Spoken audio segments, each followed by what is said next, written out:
Mesdames et messieurs, dans le cadre de la mise en conformité à la protection des données à caractère personnel, il y a la nécessité de maîtriser l'étendue du cadre juridique.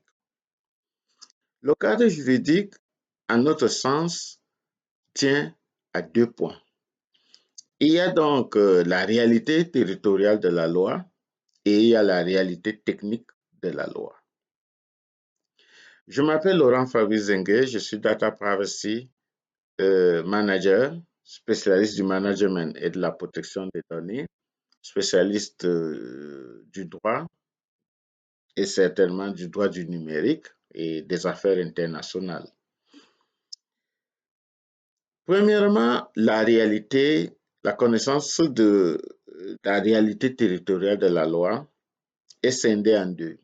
Il y a la connaissance du cadre juridique national et il y a la connaissance du cadre juridique international. Le cadre juridique national est important parce que c'est le cadre juridique sous l'empire duquel on évolue, parce qu'on y établit, ou alors parce qu'on cible ce territoire-là, soit par des activités d'offre de biens et de services, soit par des activités de suivi du comportement des personnes. Et le cadre juridique international, lui, il est constitué évidemment d'instruments juridiques communautaires, régionaux, conventionnels, contractuels, qu'ils soient bilatéraux ou multilatéraux, qui concernent d'autres États. Alors, pour ce qui concerne la réalité technique, il y a évidemment les normes. Beaucoup plus des normes internationales. Moi, je conseille de beaucoup plus se concentrer sur les normes internationales. Je peux vous citer deux à titre illustratif. Il y a le National Institute of Standard and Technology, c'est la norme NIST, et il y a l'Organisation internationale de la normalisation, beaucoup plus connue sous l'acronyme ISO. C'est juste ces deux normes que je cite pour le moment, mais il y en a beaucoup d'autres. Il y en a beaucoup d'autres pour ce qui concerne la protection des données à caractère personnel et la protection de la vie privée ou de la cybersécurité de manière générale. Alors, la maîtrise de l'étendue du cadre juridique en ce qui concerne la mise en conformité à la protection des données demande une méthode. Et la méthode tient en une expression, la veille de l'état de l'art. La veille de l'état de l'art, la plupart du temps, les gens parlent de la veille juridique. Mais je pense qu'elle n'est pas suffisante. Pourquoi? Parce que le juridique est chevillé à la technologie. On ne peut pas faire l'un sans l'autre. D'autant plus que généralement, le juridique court après la technologie.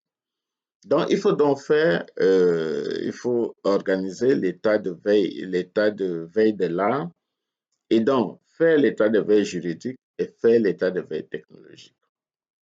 Maintenant qu'on le dit, comment il faut le faire? Évidemment, il faut mettre à jour sa connaissance et ses connaissances théoriques et pratiques par la formation, par des séminaires, des certifications, et ainsi de suite. Je vous dis d'ailleurs que dans le cadre des activités de IDEM, nous organisons des séminaires et des formations à titre individuel ou en groupe. Il suffit de nous envoyer un message. Mais c'est aussi un sujet que je développe dans l'un de mes ouvrages, notamment celui intitulé 12 clés pour réussir sa mise en conformité, qui est un guide à l'intention des administrations, des organisations et des entreprises pour enclencher leur processus de mise en conformité. Pour discuter de ce sujet, vous pouvez aussi m'envoyer un message. Je viendrai vers vous gratuitement et nous allons pouvoir discuter. Il en est de même si vous avez besoin d'une formation sur cet aspect-là, qui est un sujet très délicat, mais qui est un sujet incontournable dans le cadre de la mise en conformité et surtout dans le cadre du maintien de la conformité à la protection des données à caractère personnel. Les autres réflexions sur la protection des données à caractère personnel que je mène, sur lesquelles je communique, vous pouvez aussi les trouver dans notre site www.idem-expert.com. Vous pourrez en apprendre davantage. Et en attendant tout cela, je vous dis à bientôt.